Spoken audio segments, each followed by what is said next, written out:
Ira Epstein with your metal market wrap-up for this November 16th, Monday, 2020, and we're at 6:20 p.m. Central Time. So in looking at the marketplace, a huge update in the stock market is just after 6 a.m. Central Time. Moderna's chief medical officer and later the president came out of the company and had to talk about the efficacy rate of 94.5%. That, in other words, an efficiency rate in the vaccine. Wow. You add that to the one we just got from Pfizer, BioNTech, and we have two viable candidates. In listening to President Trump's task force talk about this, they think we can get another 2 to 4 of these type of vaccines before the end of the year. So that will give us a number of them to disperse in the workplace. Each one works a little bit different. Don't worry about that. Which one will be best for you? The one you can get. It's that simple.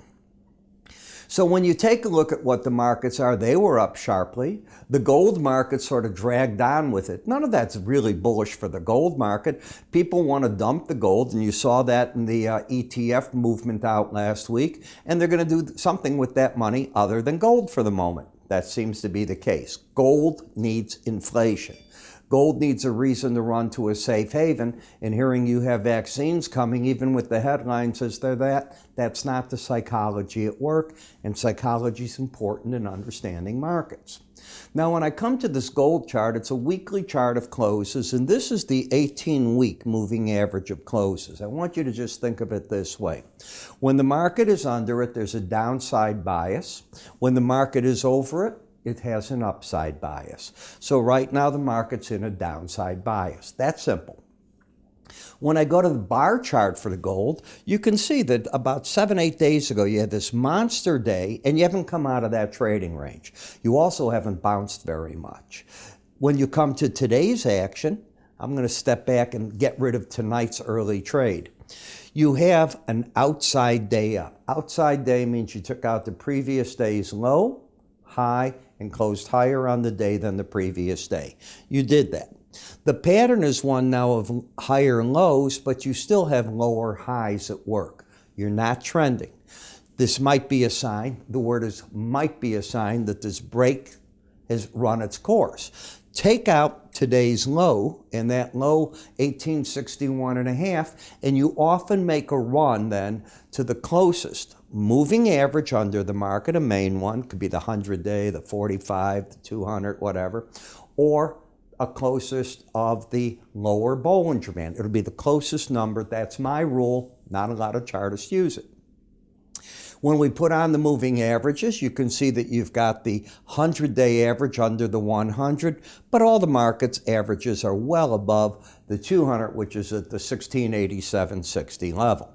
So if the market takes that out, and I'm not saying it will, I'm saying if the market takes that out, that's a long way off. So what else could be there?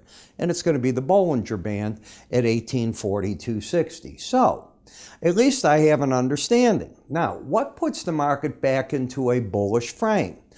Any settlement over 1893.20 right now, the 18-day average of closes, would then have the bias up. I think you'd agree. And if you can take out 1895.80 in the process, you got to do it both. Then you have higher lows, higher highs, as long as that number's not taken out, and you're back into an uptrend.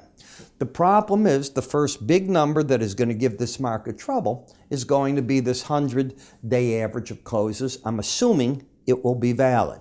Now, if it isn't, you'll slide through it, and then you're looking at the 1943 level. But on the way on breaking, it was support. It came back up and sliced through it, and that's why I say if it's going to work. This market sliced through it both ways, so the fact of the matter is it did nothing on the way back down or up right here. It stalled a little bit. I could hang my hat on the fact that it did what I'm talking about. Here's the market down. Here's the market comes to that number and hangs there. You can't argue that that didn't happen. It doesn't have to be an exact number. It's there. Then the market made its move, got over the Bollinger Band, captured people, because of course up here it's going to $200 and then $3,000 an ounce. You know that that's what they're thinking at that point. And of course down here, they're all wiped out, you're back under the Bollinger Band, and you get your little bounces. So that's what you're doing right now. You're in a fight for overall direction. Momentum has worked out of being oversold. So I'm going to call the market trendless. The lower high, higher low, battleground 18-day average of closes. The gold-silver ratio is favoring silver to gain on gold. And the reason is that as these numbers fall, it's how many ounces of silver in a perfect world you can take into your store, no commission. I want an ounce of gold. It used to be 120. We're all the way down to 75.96. Okay. Where is silver? Silver's caught overall in a sideways action. You see it. If you can't see it, let me help you open your eyes. You're caught in the Bollinger Bands. You tried the downside, couldn't get through it. Tried the upside, couldn't do much with it. Came back here, and it's acting bullish. The market today held again the 18 and the 100-day average of closes. If, big if the market can hang on here, the upper Bollinger Band could be the next big target of 25.55, supports back at 24.95 to 24.35. I had done a silver report. It's off our website now, but if you saw it, this should all make a lot of sense to you in what I was saying there. When we take a look at the copper market, I don't expect copper to hang up here. I think it's going to pull back. Why? Getting over the upper Bollinger Band? Nah, you don't do it. China's news is phenomenal. If you get my full research reports, which includes not only my videos, but also my twice daily written commentaries, I had written about China, and I gave you the idea of their growth, what's going on, why the copper's up the way it is. They refined the most oil they ever have in the month of October, this past October. So their economy's humming. That's a lot of copper use. But you are overbought. You're over the band. The odds are you only stay over a Bollinger Band 5% of the time. I'm not bearish. I think it's ahead of itself. In the platinum market, this market resolved itself today. It came in like this. Let's go back to last Thursday. Friday, the market set itself up. Higher high, higher low. It established the uptrend. Here's sort of like gold. You have the lower highs and the higher lows. It's pretty much the pattern. If you take that out, you got the pattern set. Now, ideally, you come back and the traders are buying it here with stops under that low. It's not an ideal world. If the market rallies, I'm going to look for resistance first at the 100-day average because it's had it there in the past, then the Bollinger Band. You went through both of them like they didn't matter, and you're holding on tonight. So something else is going on here, but I do expect the market to back off and retest this 100-day average. We'll see if I'm right or wrong. You're already in overbought territory. In December, palladium, the battleground's been and still is this 18-day average of closes. When the market got up to these levels, I was looking for it to back off into this number. The possibility existed of getting lower, but that wasn't the probability. This was the probability on the trade. And now the question is, what does it want to do? Here's my answer. I don't know. The trend is down. If we look at today's action in the market, we had an outside day up. Agreed? If you have an outside day up and take out the low of that day, then I look for the 100-day average or the Bollinger Band, the closest stuff. You haven't done it, but that would be the target. Where's the battleground? Right here. What do you have to get over in this market to be friendly? Well, if you and I come back to this day's low, it was 23.10. Now we've got a low of 23.05. Here's the reality. I can't get bullish on any pattern here.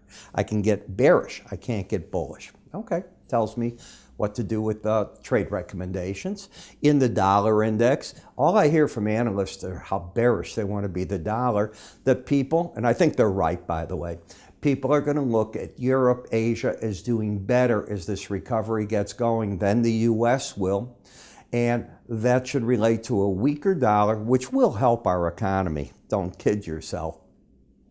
and stronger other currencies. Right now, the dollar is in a downtrend. Lower highs, lower lows. Momentum is pointing down, but you're in oversold territory. This is not an add-on zone. This is a zone to be a bit cautious with. If you can break hard, I would expect to see short covering at 92.04, right in that area. I warn you, you're already oversold. That's no reason to be bullish, but it's certainly not a reason that I think the pros are going to add shorts.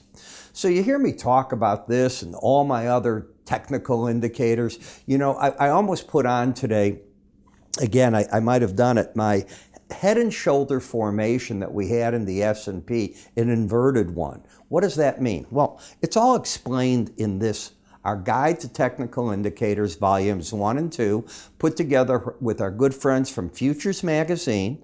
And this is the publication. It's the best one I've ever seen. Now, that's a pretty strong statement from me. I read like a madman. I've got rooms, not rooms, but a room full of books. I give them away to friends as these authors sign them over to me and so on.